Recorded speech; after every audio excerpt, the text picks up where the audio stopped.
L'aiguille Amazon ne pourra sans doute pas s'en remettre. C'est le message délivré par la direction à l'aube du 5e jour de grève des employés Guyavert.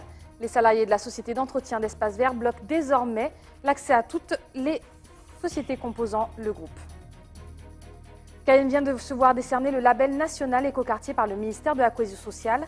Notre capitale a su construire un projet d'aménagement urbain respectant les principes du développement durable tout en s'adaptant aux spécificités de son territoire.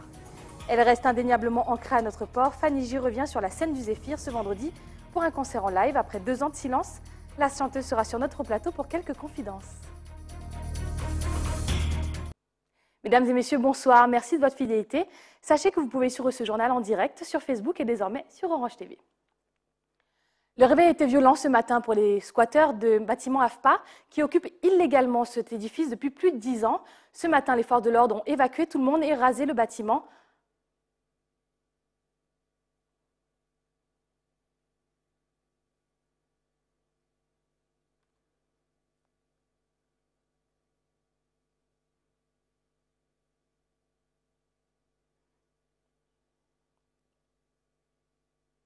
Stop. Était occupé illégalement donc depuis près de 10 ans et faisait souvent l'objet de menaces, de destruction. Les paroles ont pris le pas sur les actes et le bâtiment est évacué ce matin. Hier, la CTG a voté son dernier budget lors de sa séance plénière, une rallonge de 3,5% de 7 millions qui est dédiée à la construction de l'établissement scolaire et à l'accompagnement des personnes âgées. Un reportage d'Ayodele Germa.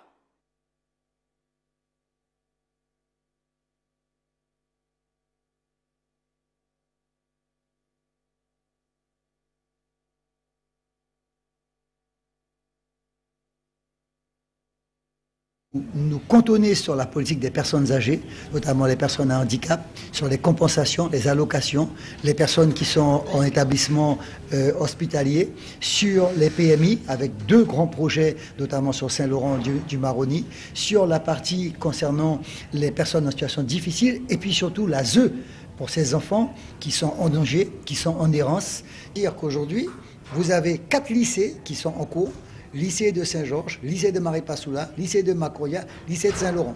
Et vous avez 4 collèges également qui sont en cours. Tous sont déjà plus qu'en appel d'offres puisqu'ils sont en concours d'architecture. Et idem pour les casernes, où là nous avons déjà retenu les 3 cabinets qui vont travailler sur la caserne des pompiers à Sinamari et celle donc de Mana. Mais déjà on a ouvert les premiers plis pour la commune de Matoury qui aura également sa caserne. Un budget primitif voté en équilibre. 3 votes contre dans les rangs de l'opposition. L'élu Gauthier Hort remet en question cet équilibre fragile selon lui. L'équilibre budgétaire que vous nous présentez repose sur des négociations à venir avec le gouvernement qui peuvent aboutir et qui peuvent également ne pas aboutir. On se retrouve avec un budget en fort repli sur des missions très importantes. L'action économique est à un repli de 50%, plus de 50%, l'aménagement du territoire 60%. Pour le président de la CTG, ce repli n'est qu'apparent. Puisque l'État nous a accordé les 50 millions de RSA et les 30 millions pour le reste à charge. Donc ce budget, il va se polariser sur le programme pluriannuel d'investissement, les collèges, les lycées, les routes. Et surtout maintenant, il va nous permettre de négocier avec l'État pour 2019 parce qu'il restera à compenser les fameux 18 millions qui ont été actés sur la loi égalité et que nous perdons au profit des communes. La dernière assemblée plénière de l'année a été bouleversée par l'annonce du décès de Georges Othily, ancien président du conseil régional, sénateur et maire d'Irakubo. Le président de la CTG a prononcé quelques mots en sa mémoire, très ému. Dès l'annonce de la nouvelle, les drapeaux ont aussitôt été mis en berne. La course aux législatives étant réouverte pour la 2e circonscription, les candidats se dévoilent au fil de l'eau. Aujourd'hui, c'est Richard Joigny, déjà candidat en juin dernier sous la bannière du Parti progressiste guyanais, qui a présenté son programme. Celui qui avait à l'époque totalisé 5,75% des votes se confie à nos caméras. Un combat, c'est une lutte pour la dignité avant toute chose, parce qu'il faut dire que quand nous sommes allés aux élections, au mois de juin, c'est vrai que l'Assemblée nationale n'était pas encore constituée. Là maintenant que l'Assemblée nationale est constituée, donc c'est une lutte de chaque instant que nous proposons à la population pour la dignité, pour la responsabilité, mais surtout pour la prise en compte et la reconnaissance de nos spécificités et aussi l'application des accords de Guyane qui sont en point d'interrogation depuis la visite du président de la République. L'équipe va sûrement être modifiée parce que c'est vrai que nous sommes ouverts au rassemblement. Nous voulons rassembler toute la gauche, toutes les forces progressistes de la Guyane, tous les autonomistes. Donc c'est vrai que nous allons sûrement avoir des modifications de l'équipe, mais ça reste vraiment les mêmes volontés, la même conviction qui nous anime. C'est vrai que nous allons nous déployer après les fêtes. Nous allons laisser un peu le temps à la population de fêter en famille. Et après les fêtes, nous allons nous déployer sur tout le territoire pour convaincre et expliquer vraiment notre démarche, notre envie, notre détermination à faire changer la société. C'est de dire aux électeurs, à la population, à tous les Guyanais qu'il va falloir aller voter massivement ce coup-ci pour ne pas se faire voler son vote, pour avoir sa voix qui soit exprimée et que la Guyane ne soit plus muselée. Parce que de telles pratiques qu'on a pu voir lors des dernières élections nous amènent à un constat, c'est que si ce n'est pas cette solution par la voie des urnes, eh bien ça risque d'être la révolution. Cela fait 5 jours que les salariés de la société Guyaver sont en grève et pour le moment, aucun terrain d'entente n'a été trouvé avec la direction. Résultat, toutes les activités du groupe Guyamazone sont en berne. Un autre coup dur après les blocages des mois de mars et avril dernier. Un reportage de Gaël Ouassim et Ayodele Germain. Voici l'entrée du groupe Guyamazone, bloqué depuis quelques jours par cette benne à ordures. Le groupe rassemble 8 entreprises dans les secteurs du nettoyage industriel, de la propreté urbaine et de la blanchisserie industrielle. Ce sont les salariés de la société d'entretien et d'aménagement Guyaver qui sont en grève depuis jeudi dernier. 9 salariés sur 10 réclament l'allocation d'un 13e mois. Bon matin encore, je vais recevoir une note bagaille venir signer fin de conflit. Mais avant, si nous avons parlé hier, nous n'avons pas cherché une réponse en dedans. Nous avons parlé, nous avons arrêté du 13e mois déjà. Nous ne pouvons pas avancer dans le bagaille, nous ne pouvons pas acquis, nous ne pouvons pas gagner et pas oublier un rétablissement des choses. Alors, quand on va parler des salaires, nous ne pouvons pas arriver en ça. À nous rester en l'air 13e mois pour nous gagner avancer. Et puis ensuite, nous avons aussi notre point. Pour le groupe Guyamazone, si cette grève se poursuit, c'est la clé sous la porte assurée.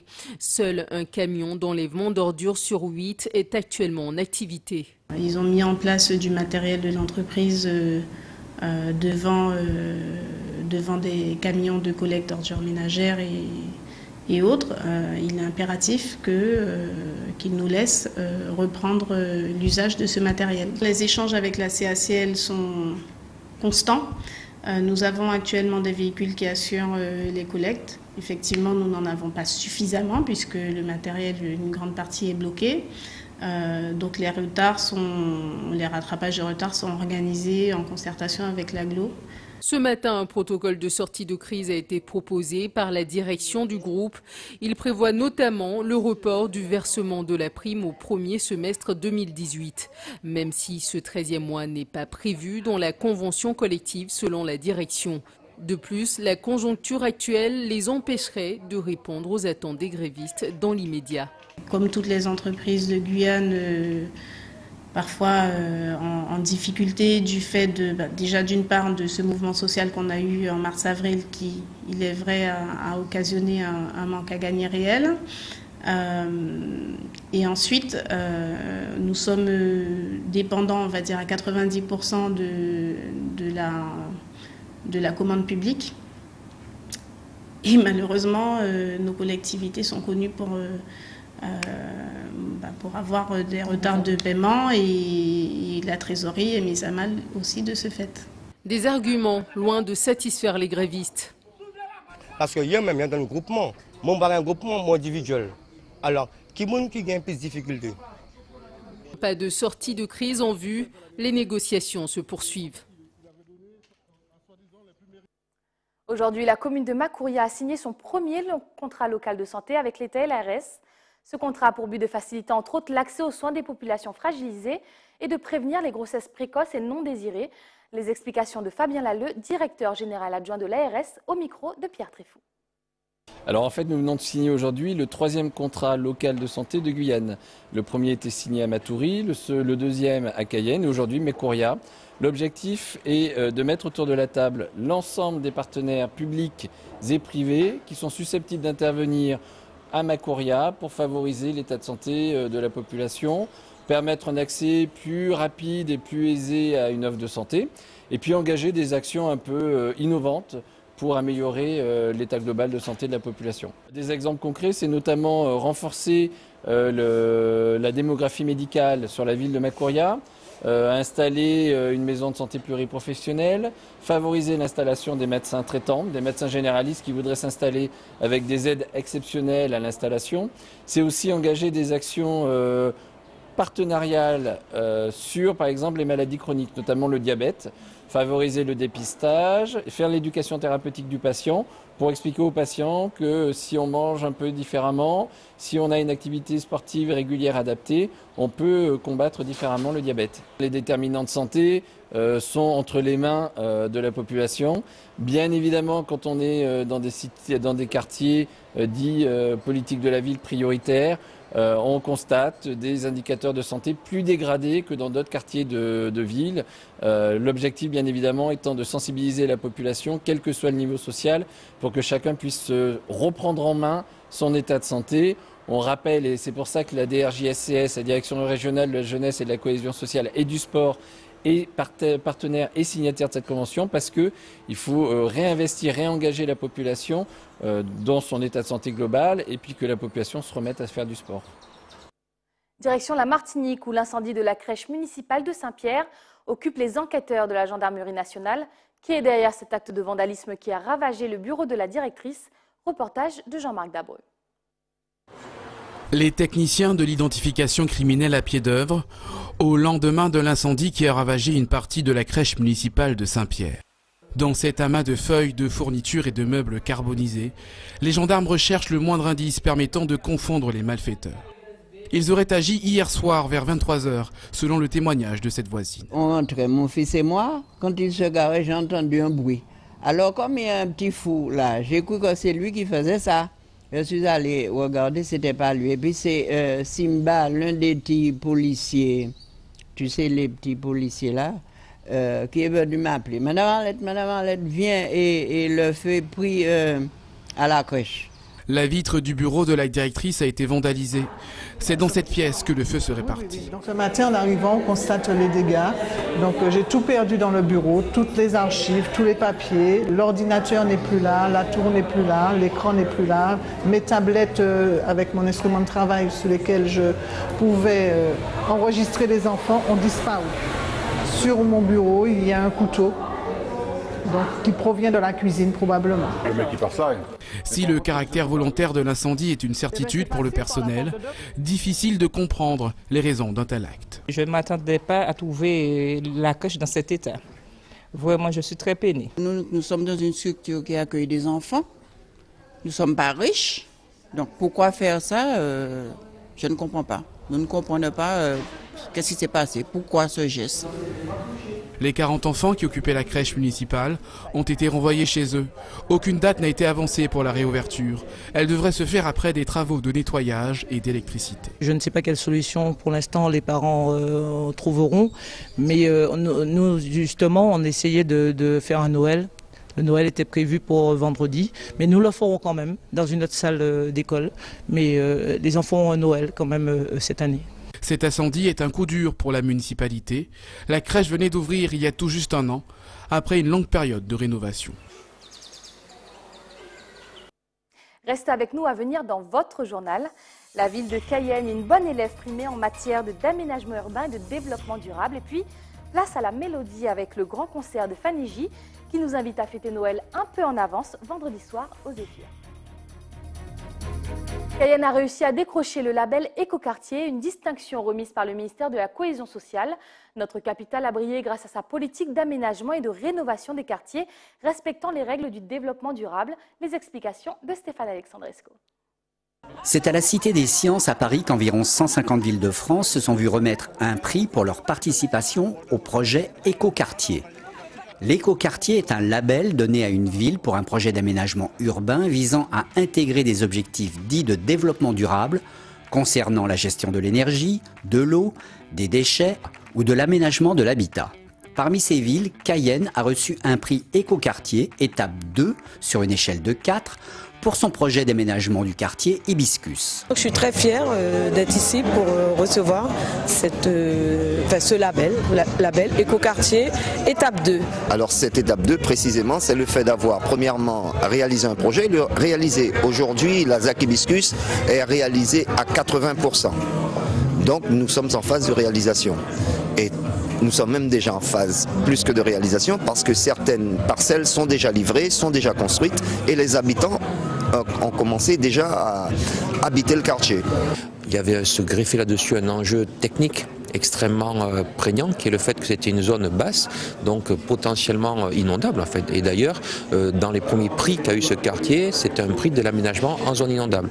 Et un des points forts du quartier, ça a été de pouvoir transformer cette contrainte d'inondation en un agrément d'aménagement, puisque nous avons pu notamment faire en sorte que des bassins de compensation de crues deviennent en fait des bassins, des espèces de petits lacs qui sont une amélioration du cadre de vie avec un parcours sportif autour et qui marche très très bien. Les habitants se sont vraiment appropriés cet espace.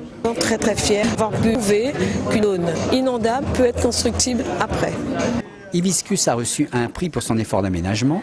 Il reste maintenant 2 autres étapes à franchir pour recevoir l'an prochain la récompense suprême d'accomplissement du projet. Bonne nouvelle pour les amateurs d'oursins en Guadeloupe. Noël est en avance pour eux grâce à nos confrères d'ATV qui nous proposent ce soir une recette à base de ce crustacé aussi appelé caviar des Antilles. À Sainte-Roche et Clara, l'oursin est très prisé. Pour ravir le palais de ses clients, cette restauratrice propose un flan plutôt qu'une omelette, longtemps inscrite comme entrée sur sa carte. J'ai auparavant utilisé beaucoup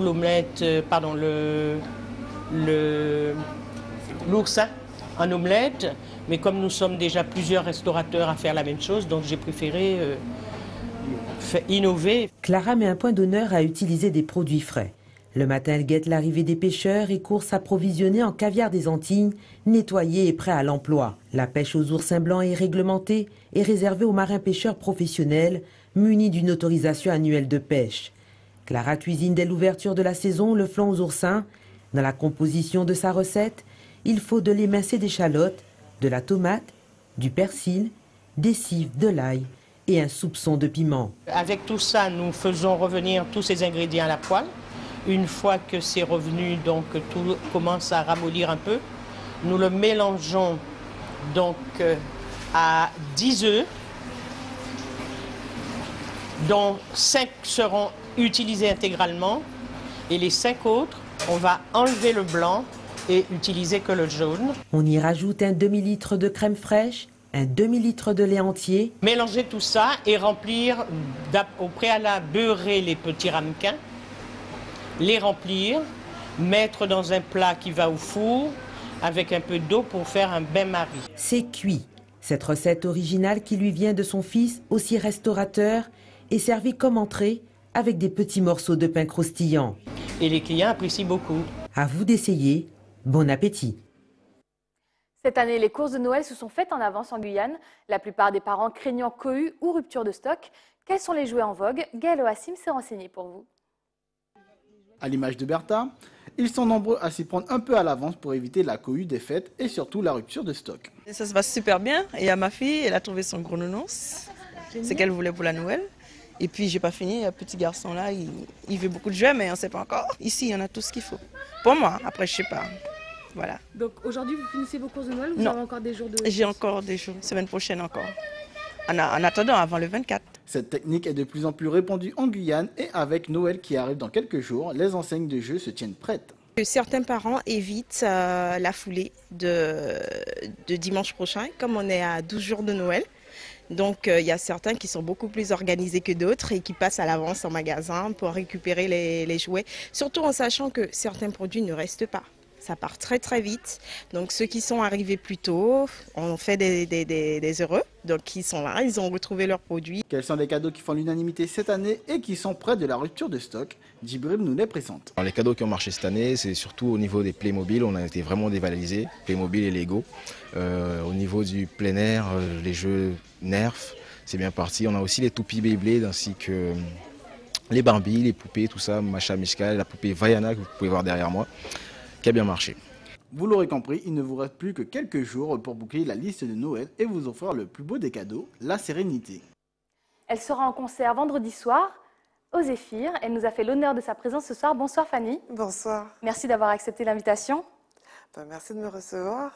Alors vendredi, après 2 ans d'absence et quelques, une question nous brûle les lèvres. Qu'est-ce qui s'est passé pendant ces 2 ans? Qu'avez-vous fait? Où étiez-vous? Que faisiez-vous? J'ai fait plein de choses. Je suis revenue un peu chez moi et je me suis ressourcée. Je passais du temps avec ma famille. J'ai emprunté de nouvelles voies et puis il y a eu quelques nouveaux événements, des heureux événements. Donc voilà, aujourd'hui je suis un peu plus ressourcée, ça va.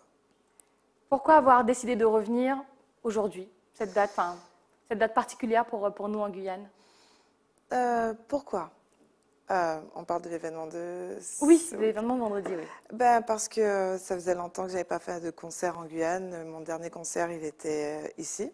C'était au Prog et on m'a proposé de le faire et du coup on a accepté. Et vu tout ce qui a été mis en place, on s'était dit que ce serait un super beau cadeau de Noël pour la population guyanaise ainsi que pour moi. En quoi, vous avez parlé de cette pause qui vous a permis de vous retrouver, de vous ressourcer, en quoi la Fanny G d'aujourd'hui est différente de celle qui nous avait mis sur pause pendant quelques mois? La principale différence, c'est la gaieté. Je pense qu'en tant qu'artiste, on doit pouvoir donner de l'amour et quand on n'a plus rien à offrir, il vaut mieux prendre un peu de recul. En tout cas, moi, c'est comme ça que je vois les choses. Donc, c'est ce que j'ai fait. J'ai pris le temps et aujourd'hui, je me sens bien. Je peux proposer de nouveaux titres. Et d'ailleurs, c'est ce qu'on est en train de faire. D'ailleurs, aujourd'hui, on a sorti des morceaux. Je vous invite à les regarder un peu. Tout ça sur Internet. Alors, c'est une petite question sur le côté. Je me permets. Suite aux événements de mars et avril, votre binôme, collègue, partenaire Warren a sorti Impossible, pas possible. Est-ce qu'on aura quelque chose, est-ce que ça a réveillé quelque chose chez vous? Est-ce que ça pourra s'entendre dès quelques mois, semaines? Je ne sais pas, C'est vrai que la manifestation, ces événements m'ont beaucoup touchée. Moi, j'ai été sur place, mais pour des raisons personnelles, j'ai pas pu participer à la marche. Mais peut-être, on ne sait jamais. Revenons à vendredi. Que nous avez-vous concocté? Alors, plein de choses. Plein de choses. Alors, on a des musiciens qui sont au top. C'est un cru made in Guyane. Donc, aussi bien les artistes invités que tous ceux qui travaillent à côté. Donc, danseurs, musiciens, stylistes, etc. Et puis, surtout, on a une salle du Zéphyr qui a été métamorphosée vraiment pour pouvoir offrir à la population un show de malade. Donc, si vous n'êtes pas encore allé acheter vos plats, je vous en prie, allez-y. Parce que vraiment, on a vraiment mis les petits plats dans les grands pour pouvoir... Est-ce que vous pouvez nous dévoiler quelques noms d'invités qui seront avec vous sur scène? Ouais, c'est possible. On va dire qu'il y a un grand monsieur de la dancehall qui fait aussi des morceaux avec une fille. Il a un nom? Ça commence par un J. Ça s'appelle, je crois, Jayana King. Il vient de commencer. Il n'est pas très connu. Enfin, mais bon. Voilà. Et puis, on a aussi une très belle voix. Que des J aussi, ça commence par un J, elle s'appelle Joyce. Et puis on a Warren aussi avec moi. Donc bon, avec ça, normalement, ça devrait vous donner envie, non? Oui, personnellement, oui. Bon, on se donne rendez-vous le 22. Avec plaisir. On est à quelques jours de Noël. Qu'est-ce que Fanny J a demandé au Père Noël? La santé. La santé, ce serait bien. Et puis, j'aimerais bien m'acheter des cadeau, donc je viens d'avoir mon permis de conduire, une Porsche, une Ferrari, pourquoi pas. Voilà. Et si vos fans voulaient avoir un album de vous au pied du sapin de Noël, c'est râpé, mais est-ce que vous pouvez leur prédire que peut-être éventuellement, bientôt, un nouvel opus pourrait se profiler à l'horizon? Alors, un nouvel opus, pas encore, mais on a fait Noël avant l'heure. On a offert à nos fans 3 titres en exclusivité depuis hier soir. Oui, hier soir. Donc, un titre de Warren, un titre en duo avec Joyce et un titre en solo. Voilà. Donc, ils sont d'ores et déjà disponibles sur iTunes. Donc, voilà. Et on pourra les entendre vendredi? Oui. Oui. Donc, le rendez-vous est pris? Oui. Le rendez-vous est pris. On doit être vendredi au Zéphyr pour votre concert? À partir de 20h, pile. Pile. Pile. Attention à nos horaires. Voilà. Merci beaucoup, Fanny, Merci d'avoir répondu à nos vous. questions. C'est la fin de ce journal, mais avant de se quitter, rappel des principaux titres. Amazon ne pourra sans doute pas s'en remettre. C'est le message délivré par la direction à l'aube du 5e jour de grève des employés Guyavert. Les salariés de la société d'entretien d'espaces verts bloquent désormais l'accès à toutes les sociétés composant le groupe. Cayenne vient de se voir décerner le label national écoquartier par le ministère de la Cohésion sociale. Notre capitale a su construire un projet d'aménagement urbain respectant les principes du développement durable tout en s'adaptant aux spécificités de notre territoire. Elle reste indéniablement ancrée à notre port. Fanny J revient sur la scène du Zéphyr ce vendredi pour un concert en live. Après 2 ans de silence, la chanteuse était sur le plateau avec nous et nous a donné envie de voir son concert. C'est la fin de cette édition. Tout de suite, le journal de BFM TV. Quant à moi, je vous donne rendez-vous demain, même heure, même chaîne. Excellente soirée sur ATV Guyane. C'est Mounian. Belle bonne soirée. Ça a été ?